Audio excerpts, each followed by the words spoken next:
Selamat pagi semuanya, perkenalkan nama saya Yosefa Yeti dengan NIM 201041417115.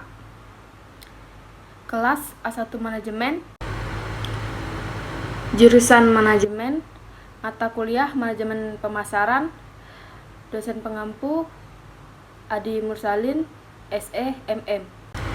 Baiklah, di sini saya akan menjawab soal-soal ujian akhir semester atau UAS. Dengan soal yang pertama, 1.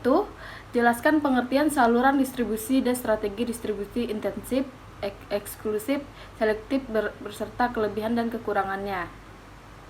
Yang kedua, apakah perbedaan antara bauran promosi dan bauran pemasaran? Jelaskan dengan faktor-faktornya serta bagaimana cara menentukan anggarannya. Soal yang ketiga, bagaimana cara atau strategi marketing untuk UMKM yang baru berkembang? Soal nomor 4, dengan adanya promosi, produsen distributor mengharapkan kenaikan angka penjualan. Sebutkan dan jelaskan tujuan promosi. Soal nomor 5, coba Anda identifikasikan konsep inti pemasaran masing-masing dengan penjelasan singkat. Bagaimana kedudukan dan peran pemasaran untuk saat ini dan di masa yang akan datang dibandingkan dengan fungsi bisnis lainnya. Soal nomor 6, bagaimana pemahaman Anda tentang segmenting, targeting, dan positioning dalam kegiatan pemasaran? Mengapa segmenting perlu dilakukan dan sebutkan apa saja yang dapat dijadikan dasar segmentasi itu. Jelaskan secara singkat. Soal nomor 7, bauran pemasaran dalam kerangka program pemasaran perlu dirancang atau dikembangkan dan dilaksanakan sesuai dengan situasi pemasaran. Coba Anda identifikasikan unsur-unsur bauran pemasaran itu, masing-masing dengan penjelasan dan contoh. Bagaimana pula unsur-unsur bauran pemasaran itu berinteraksi. Soal nomor 8, terdapat tahapan-tahapan dalam melakukan customer profitability analysis menurut Wowen pada tahun 2000. Sebutkan dan jelaskan. Soal nomor 9, silakan buka link ini. Siapa pembicara dalam video itu dan pembicara itu berasal dari mana dan mengajar di mana? Sebutkan, jelaskan teori-teori yang dibicarakan oleh pembicara dalam video tersebut. Soal nomor 10, silakan buka link ini dan tonton video. Dan setelah menonton video ini, apa yang dapat Anda ambil pelajaran? Jawaban nomor 1. Menurut Warren J. Egan pada tahun 2003, saluran distribusi adalah saluran yang digunakan oleh produsen untuk menyalurkan barang tersebut dari produsen sampai konsumen atau pemakai industri. Distribusi intensif adalah strategi distribusi yang menempatkan produk dagangnya pada banyak retailer atau pengecer serta distributor di berbagai tempat.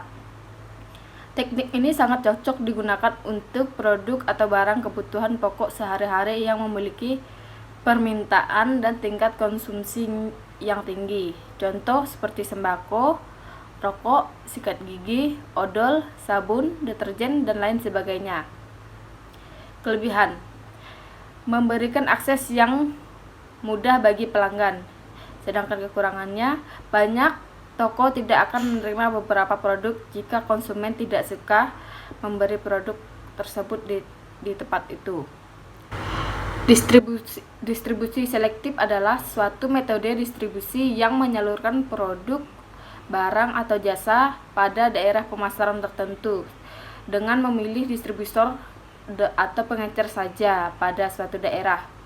Di antara distributor atau pengecer akan terdapat suatu persaingan untuk merebut konsumen dengan cara, teknik, dan strategi masing-masing. Contoh, saluran distribusi selektif adalah produk elektronik, produk kendaraan bermotor, sepeda, pakaian, buku, dan lain sebagainya. Kelebihannya, distribusi yang berfokus pada toko pengecer yang memiliki permintaan akan produk tersebut atau di mana karyawannya memiliki pengalaman menjual produk tersebut. Sedangkan kekurangannya, karena distribusi selektif, produk tersebut tidak mudah diakses. Distribusi eksklusif adalah memberikan hak distribusi suatu produk pada satu dua distributor atau pengecer saja.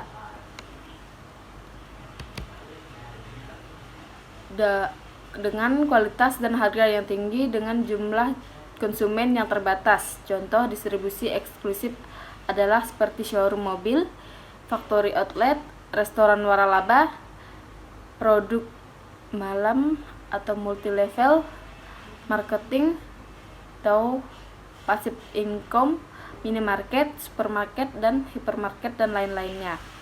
Kelebihannya, produk tersebut dianggap prestisius. Produsen juga menjamin bahwa toko pengecer di mana produk didistribusikan akan mampu melayani produk dengan layak. Kekurangannya, akses produk. Jawaban nomor 2. Bauran promosi adalah suatu kegiatan pemasaran terhadap suatu produk agar produk yang dipasarkan memberikan hasil yang memuaskan. Faktor-faktor bauran promosi. 1. Jenis pasar produk. Alokasi bauran komunikasi berbeda-beda antara pasar konsumen dan pasar bisnis. Pemasaran konsumen mengeluarkan uang secara berturut-turut untuk promosi penjualan, iklan, penjualan pribadi, dan hubungan masyarakat. Penjualan pribadi memberikan sumbangan yang besar dalam pemasaran barang konsumen. Beberapa pemasar konsumen menggunakan tenaga penjual terutama untuk menerima pesanan mingguan dari penyalur dan untuk memeriksa. Namun, penjualan perusahaan konsumen yang terlatih dengan efektif dapat memberikan 4 sumbangan penting. Yang pertama, posisi persediaan yang meningkat. Kedua, pembangunan antusiasme. Yang ketiga, penjualan misioner. Yang keempat, manajemen pelangganan utama. Sedangkan yang kedua, tahap kesiapan pembeli. Ada 5 tahap kesiapan membeli, yaitu tahap yang pertama, tahap kesadaran. Yang kedua, tahap pengertian. Yang ketiga, tahap keyakinan. Yang keempat, tahap pemesanan. Yang kelima, tahap pemesanan kembali. Kiat promosi bervariasi dalam efektivitas biaya pada tahap-tahap kesiapan membeli yang berbeda. Periklanan dan publisitas memainkan peranan paling penting dalam tahap kesadaran. Tahap pengertian. Pelanggan lebih dipengaruhi oleh iklan dan penjualan personal, iklan dan promosi penjualan. Penutupan pemesanan kembali jika dipengaruhi oleh penjualan personal dan promosi penjualan, dan sebagian iklan yang meningkat. 3. Tahap siklus hidup berproduk. Alat-alat komunikasi juga efektivitas biaya memiliki berbeda sesuai dengan tahap siklus hidup produk yang berbeda. Ada 4 tahap siklus hidup produk, yaitu yang pertama, tahap perkenalan. Iklan dan pemberitaan memiliki tingkat efektivitas biaya tertinggi. Disusul penjualan pribadi untuk memperoleh jangkauan distribusi dan promosi. Penjualan untuk mendorong konsumennya. Tahap yang kedua, tahap pertumbuhan. Permintaan mempunyai momentumnya sendiri melalui cerita dari mulut ke mulut. Tahap yang ketiga, tahap kemapanan. Secara berturut-turut, promosi penjualan, iklan, dan penjualan pribadi semuanya makin berperan penting. Tahap yang keempat, tahap kemunduran. Promosi penjualan tetap berperan kuat, alat-alat komunikasi berkurang, dan wiraniaga hanya memberikan sedikit perhatian pada produk tersebut.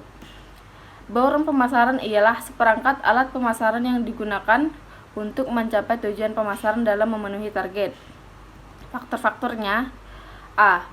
Merupakan bentuk penawaran yang ditujukan untuk pemuasan kebutuhan dan keinginan pelanggan. B. Harga. Bauran harga berkenaan dengan kebijakan strategis dan taktis seperti tingkat harga, struktur diskon, syarat pembayaran, dan tingkat diskriminasi harga di antara berbagai kelompok pelangganan. C. Saluran distribusi merupakan keputusan yang menyangkut kemudahan dalam akses terhadap barang dan jasa bagi para konsumen. D. Promosi merupakan berbagai macam cara yang ditempuh perusahaan dalam rangka menjual produk tersebut kepada konsumen. Menentukan anggaran. Bauran promosi ialah dengan mengalokasikan dananya lebih banyak kepada kegiatan seperti promosi penjualan perorangan, dan hubungan masyarakat. Bauran pemasaran ialah dengan lebih mengedepankan produk, harga, dan saluran distribusi, dan baru promosi dalam melakukan pemasaran. Jawaban nomor 3. Bagi pengusaha penjualan sate Taichan yang serius mengembangkan bisnis penjualan sate Taichan, mereka menyadari bahwa aktivitas pemasaran dan promosi usaha penjualan sate Taichan harus dilakukan lewat berbagai cara untuk mencapai kesuksesan. Pada umumnya, kegiatan pemasaran berkaitan dengan koordinasi beberapa kegiatan bisnis. Strategi pemasaran ini dipengaruhi oleh faktor-faktor sebagai berikut. Faktor yang pertama, faktor mikro, yaitu perantara pemasaran, pemasok, pesaing, dan masyarakat. Faktor yang kedua, faktor makro, yaitu demografi atau ekonomi, politik, hukum, teknik, fisik, dan sosial budaya. Berikut ini adalah hal-hal yang perlu diperhatikan untuk pemasaran dari sudut pandang penjual. Yang pertama, tempat yang strategis. Yang kedua, produk yang bermutu. Yang ketiga, harga yang kompetitif. Yang keempat, promosi yang gencar. Dari sudut pandang konsumen, 1. Kebutuhan dan keinginan konsumen.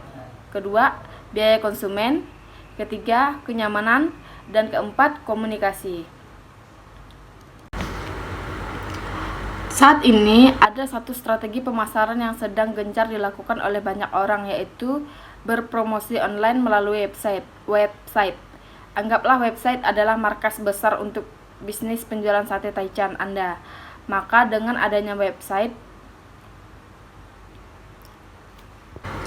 melalui cara-cara promosi yang akan segera kami sebutkan ini, Anda akan mempromosikan website sekaligus mempromosikan usaha penjualan sate Taichan, di mana di website tersebut akan berisi produk, harga, layanan, alamat, testimoni, dan lain sebagainya.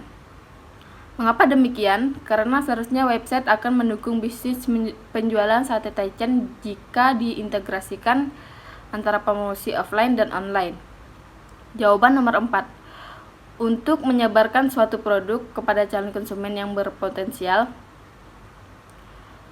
untuk mendapatkan konsumen baru dan menjaga loyalitas konsumen tersebut, untuk meningkatkan penjualan serta laba atau keuntungan, untuk membedakan dan mengunggulkan produk dibandingkan dengan produk pesaing, untuk branding atau membentuk citra produk di mata konsumen sesuai dengan yang diinginkan, untuk mengubah tingkah laku dan pendapat konsumen tentang suatu produk. Jawaban nomor 5. Konsep inti pemasaran diantaranya adalah 1. Target market dan segmentation. Pasar bersifat heterogen, maka pasar dapat ditentukan berdasarkan segmentasi dan pasar sasaran. Segmentasi ialah pengelompokan pasar berdasarkan variabel segmentasi menjadi kelompok homogen. Targeting ialah menetapkan pasar need, want, and demands. Kebutuhan manusia meliputi 1. Kebutuhan fisik seperti pangan, pakaian, dan pakan. 2. Kebutuhan sosial seperti perasaan memiliki. 3. Kebutuhan pribadi seperti pengetahuan dan ekspresi diri. Keinginan yang didukung dengan daya beli, maka dapat dikatakan demand. Tidak semua keinginan dapat menjadi demand jika tidak didukung dengan daya beli. Product and service. Produk ialah suatu yang dapat ditawarkan dan dijual ke pasar, maka suatu tersebut harus dikelola dan dikembangkan karena akan dijual di pasar.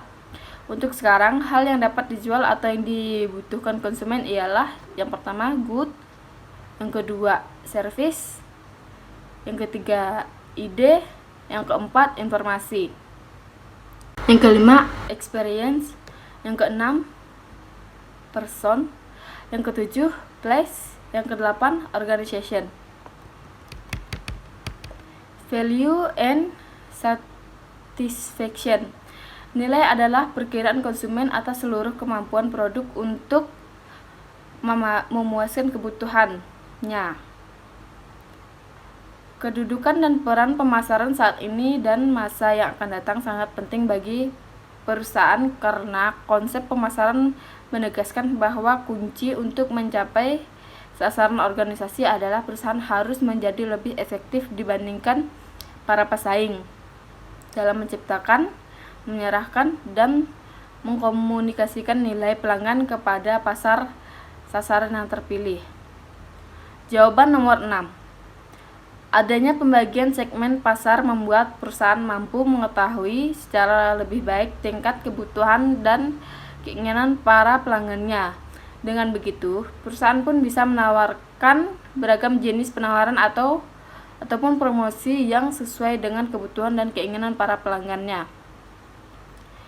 Demografis. Dalam segmentasi pasar dapat dikelompokkan berdasarkan demografisnya. Demografi digunakan sebagai dasar dalam melakukan segmentasi karena beberapa alasan, yaitu karena masalah kependudukan yang mudah diukur dan kebutuhan dari konsumen ataupun pembeli berkait erat dengan variabel kependudukan. Geografis. Segmentasi pasar memperhatikan faktor geografis, artinya adalah melakukan strategi segmentasi dasar pengelompokan konsumennya menggunakan aspek geografis seperti lokasi, tempat ataupun daerah. Dengan memperhatikan geografis, maka segmentasinya dapat dikembangkan menjadi beberapa bagian bahwa seperti wilayah, iklim, dan daerah kepadatan penduduknya. Psikografis. Psikografis di sini artinya adalah pengelompokan pasar yang berdasarkan pada ciri-ciri kepribadian dari konsumen. Segmentasi pasar berdasarkan psikografis ini meliputi kelas sosial, gaya hidup, dan kepribadian. Distribusi. Segmen distribusi artinya adalah bahwa pembagian target pasar harus berdasarkan distribusi produk dari perusahaan. Contohnya, apabila perusahaan membuat website, maka saluran distribusi adalah sosial media dan search engine. Kedua sistem tersebut tentu saja berbeda dalam penerapannya, sehingga tidak bisa dipaksakan untuk sama. Media. Pembagian pasar melalui media yang disukai konsumen juga dapat dipraktikkan oleh perusahaan, misalnya media cetak maupun media elektronik. Misalnya perusahaan ini membuat produk untuk orang-orang yang sudah terbilang cukup tua, maka perusahaan dapat menggunakan media koran untuk segmentasi, karena koran biasanya memang diminati oleh orang tua. Begitu juga jika pasar sasarannya adalah anak muda, maka perusahaan bisa menggunakan media sosial. Harga. Kekuatan ekonomi atau pendapatan masing-masing orang tentunya berbeda-beda, sehingga dengan begitu perusahaan harus membuat produk dan menentukan harga sesuai dengan target pasar yang ingin dituju oleh perusahaan. Perusahaan perlu untuk mengatur produknya mulai dari harga rendah, sedang hingga mahal. Waktu. Model segmentasi waktu ini sangat jarang diperhatikan oleh sebuah strategi segmentasi. Namun, walaupun jarang digunakan, model ini sangat efektif dalam prakteknya karena memang ada produk-produk yang penjualannya hanya pada waktu tertentu sepanjang tahun. Misal ketika ada event-event olahraga, maka dapat dimanfaatkan oleh perusahaan yang memproduksi produk-produk olahraga untuk meraih keuntungan lebih tinggi dibanding sebelumnya. Begitu juga dengan perusahaan paket traveling di masa liburan ataupun catering di hari-hari kerja. Jawaban nomor 7. Unsur-unsur dalam pembawaan pemasar terlihat sederhana, tetapi dalam aplikasinya sungguh sangat rumit dan kompleks. Dibutuhkan kreativitas seseorang untuk mengubah atau memperbaiki perencanaannya, pemasaran, serta melakukan evaluasi dan monitoring secara berkala. Unsur-unsur bauran pemasaran.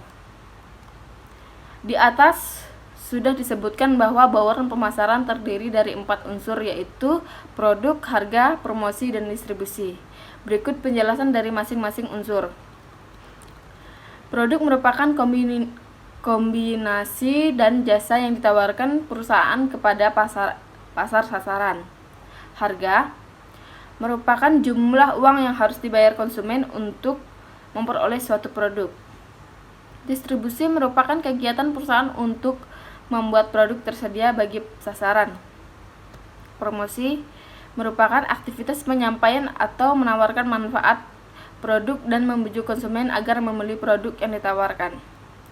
Jawaban soal nomor 8. Terdapat tahapan-tahapan dalam melakukan customer profitability analysis menurut Wowen pada tahun 2000. Sebutkan dan jelaskan. Yang pertama, mengidentifikasi customer. Dalam mengidentifikasikan konsumen, pada dasarnya konsumen itu dapat dikelompokkan berdasarkan selera, usia, tingkat sosial, cara pendistribusian kebutuhan konsumen, referensi, pendapatan, dan lain-lain. Yang kedua, menghitung customer revenue dan customer cost. Customer revenue adalah pendapatan yang diperoleh oleh perusahaan dalam melakukan usahanya, dan ini ditentukan oleh faktor jumlah pembelian konsumen akan produk, memberikan diskon pada konsumen, dan sales return. Customer cost adalah biaya yang dibebankan kepada konsumen pada saat konsumen mengkonsumsi produk atau aktivitas.